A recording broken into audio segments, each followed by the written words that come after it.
सम्पूर्णमा नमस्कार। म चाहिँ अहिले मेरो जन्मथलोमा आएको छु।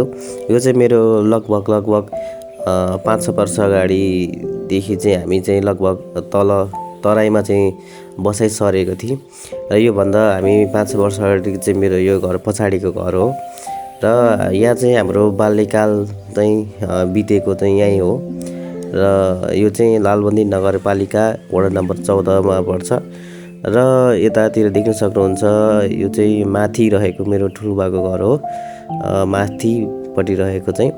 अनि यहाँ चाहिँ हाम्रो पहिला बाथरुम अथवा टोयलेट थियो अनि यस्तै छ। यतातिर हाम्रो यता बारीहरू यतातिर हो अनि तलतिर चाहिँ सबै पहिला त हामीले घाँसहरू लाउँथ्यौँ, अहिले सबै जङ्गल भइरहेको छ, तलतिर पनि देख्न सक्नुहुन्छ। अनि हामी चाहिँ यहीँ हुर्किन्थ्यौँ।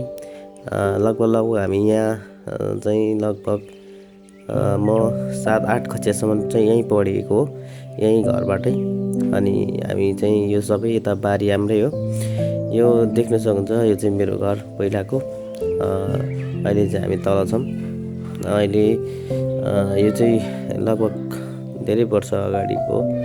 लगभग म यहाँ आएको पनि 3 वर्षपछि चाहिँ म आएको छु यहाँ। तपाईँलाई कस्तो लाग्यो त मेरो घर?